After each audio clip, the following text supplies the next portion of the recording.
স্বৈরাচারের পতন এক অবশ্যম্ভাবী প্রক্রিয়া, যেখানে জনগণের প্রতিরোধ, সংগ্রাম এবং একতা একটি অত্যাচারী শাসনের অবসান ঘটায়। ইতিহাস সাক্ষ্য দেয় যে যখনই কোনো শাসক জনগণের অধিকার হরণ করে এবং তাদের উপর অবিচার চাপিয়ে দেয়, তখন সেই শাসকের পতন অবধারিত হয়ে পড়ে। স্বৈরাচারী শাসনের বিরুদ্ধে জনতার ঐক্যবদ্ধ কণ্ঠস্বরই হল সেই শক্তি যা পরিবর্তন আনে, স্বাধীনতা প্রতিষ্ঠা করে এবং ন্যায় বিচারের পথকে সুগম করে। স্বৈরাচারের পতন মানে শুধু একজন শাসকের পতন নয়, এটি একটি নতুন যুগের সূচনা, যেখানে মানুষের অধিকার, স্বাধীনতা ও গণতন্ত্রের মূল্যবোধ প্রতিষ্ঠিত হয়। স্বৈরাচার বিরোধী ছাত্র আন্দোলন বাংলাদেশের ইতিহাসের এক গৌরবময় অধ্যায়। এই আন্দোলন ছিল নিপীড়ন, অন্যায় এবং বৈষম্যাচারের বিরুদ্ধে একটি অকুতোভয় সংগ্রাম। তরুণ প্রজন্মের অদম্য সাহস, সংগ্রামী মনোভাব এবং নিঃস্বার্থ ত্যাগের মাধ্যমে এই আন্দোলন এক বিশাল রূপ নেয়। তারা কেবল নিজেদের ভবিষ্যতের জন্য নয়, সমগ্র জাতির মুক্তির জন্যই রাস্তায় নেমেছিল, জীবনের ঝুঁকি নিয়ে অন্যায়ের বিরুদ্ধে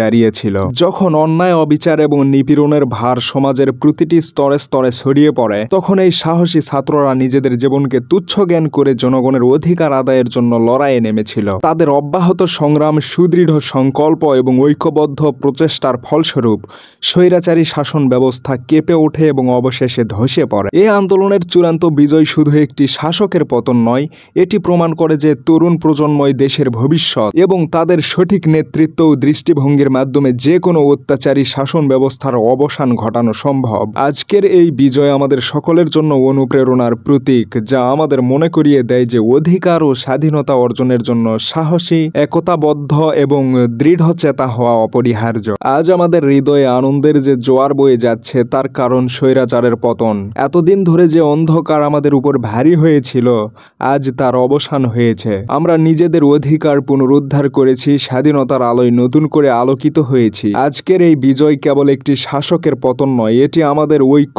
সাহস এবং ন্যায়ের প্রতি বিশ্বাসের ফল। আমাদের সংগ্রাম বৃথা যায়নি, আমাদের কণ্ঠস্বর থেমে যায়নি। এই বিজয় আমাদের সকলের। আজ আমরা এক নতুন অধ্যায়ের সূচনা করেছি, যেখানে মুক্তির বাতাস বয়ে চলবে এবং ন্যায়, মানবাধিকার ও গণতন্ত্রের শিখা চিরজীবী থাকবে। পরিশেষে আমি বলতে চাই, আমাদের অপারেশন সাকসেসফুল, আমরা এখন ব্যাধিমুক্ত, তবে আমাদের ক্ষত শুকাতে একটু সময় লাগবে। এইভাবে মানুষ বিজয় উদযাপন করে। আমি বলছি না সব জায়গায় হয়েছে, বা কিছু কিছু জায়গায় যে সমস্ত ঘটনা আমি যতটুকু জেনেছি, এটা তো টোটালি আনএক্সেপ্টেবল। আপনার পলিটিক্যাল অপোনেন্টের উপর আপনার রাগ থাকতে পারে, আপনার পুলিশের উপর রাগ থাকতে পারে, এই জন্য এইভাবে নির্বিচার হামলা করা হবে। আর আজকে একটা কথা আপনাদের মনে রাখতে হবে, পুলিশের যারা সদস্য তারা অনেক ছোট চাকরি করে, পুলিশের সবাই খারাপ কাজ করেছে, আর আমরা সবাইকে দোষ দিয়ে দেবো, এটা খুবই ভুল, খুবই ভুল। সবাই অত্যাচার করে না, অনেকে বাধ্য হয়ে করেছে, তারা নিচের লেভেলের অফিসার, উপরের লেভেলের অফিসারের কথা শুনতে হয়, নাহলে চাকরি থাকে না। তো আপনাদের তো এই জিনিসগুলো বুঝতে হবে। আপনি নির্বিচারে সমস্ত পুলিশের উপর আক্রমণ করবেন, এটা কিভাবে অ্যাকসেপ্টেবল হতে পারে? আজকে আমি সংখ্যালঘু সম্প্রদায়ের উপর আক্রমণের ঘটনা শুনেছি, আমার পরিচিত সার্কেলেই 2-3টা ঘটনা শুনেছি, যা এটা একটা টোটালি আনএক্সেপ্টেবল জিনিস।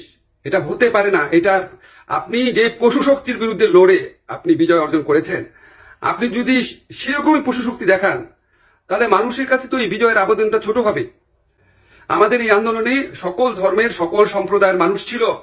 আমার নিজের ছাত্র ছিল হিন্দু সম্প্রদায়ের। আপনাদের বিরুদ্ধে যারা ভয়াবহ অন্যায় করেছে, গণহত্যার মতো অপরাধ করেছে, অবশ্যই তাদেরকে বিচার করার চেষ্টা করা হবে। যদি বিচার না হয়, অবশ্যই আপনি সর্বোচ্চ পর্যায়ে অসন্তোষ দেখাবেন। আমার প্রতি যদি আপনাদের বিন্দুমাত্র ভালোবাসা থাকে, যাদের ভালোবাসা থাকে, তারা এই কাজ করবেন না। Please please.